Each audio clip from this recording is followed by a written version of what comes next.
Namangan shahrida og'ir oqibatli avtohalokat ro'y berdi. Natijada 6 nafar inson halok bo'ldi. Ularning 3 nafari bolalar edi. Voqea tafsilotlariga to'xtalamiz. Joriy yilning 16 dekabr kuni soat 16:30 larda Namangan viloyati Namangan shahri Islom Karimov va Istiqlol ko'chalari kesishgan fazo chorrahasida 1974-yilda tug'ilgan haydovchi MAN rusumli yuk avtomashinasida yuqori tezlik bilan harakatlanib, boshqaruvni yo'qotish natijasida chorrahadan o'tayotgan 1978-yilda tug'ilgan haydovchi boshqaruvidagi Nexia rusumli avtomobilni urib yuborgan. To'qnashuv natijasida yong'in sodir bo'lgan. Nexia avtomobilida bo'lgan haydovchi va uning turmush o'rtog'i, 2 nafar voyaga yetmagan farzandlari, shuningdek yo'lovchilar 34 yoshli ayol va uning 1 nafar voyaga yetmagan farzandi voqea joyida vafot etgan. O'zbekiston Respublikasi Ichki ishlar vazirligi yo'l harakati xavfsizligi bosh boshqarmasi mutasaddilari tomonidan ushbu ayanchli yo'l transport hodisasining kelib chiqishi oqibatlari muhokamasiga bag'ishlangan muloqot o'tkazildi. Unda fuqarolarga yo'l harakati qoidalariga amal qilmaslik, mavjud qoidalarni mensimaslik yuqoridagi kabi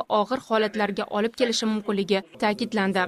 Yo'l tartibni, qoidalarga bo'ysunishni talab etadi. Unda harakatlanayotgan har bir harakat ishtirokchisi mavjud qoidalarga amal qilishi zarur. Birgina haydovchining o'ziga bo'lgan ortiqcha ishonchi tufayli 6 nafar inson halok bo'ldi. Eng achinarlisi, hali hayot neligini to'liq anglamagan bolalar nobud bo'ldilar. Yuqori tezlik oqibatida boshqaruvni yo'qotib, shuncha insonning hayotiga zomin bo'lgan haydovchiga jazo muqarrar. Ammo bir oilaning 4 nafar a'zosi, yana bir oilaning 2 nafar a'zosi hayotga boshqa qaytib kelmaydi. Buni avtotransport vositasiga o'tirgan har bir haydovchi to'liq anglashi, xulosa qilishi kerak. Mazkur yo'l transport hodisasi yuzasidan Namangan viloyati Ichki ishlar boshqarmasi tergov boshqarmasi tomonidan O'zbekiston Respublikasi Jinoyat kodeksining 266-moddasi 3-qismi A bandi bilan jinoyat ishi qo'zg'atilib, tergov harakatlari olib borilmoqda. Barcha haydovchilardan belgilangan qoidalarga rioya qilishlarini, qoidalarni chetlab o'tib, o'zi va o'zgalar hayotini xavf ostiga qo'ymasliklarini so'rab qolamiz.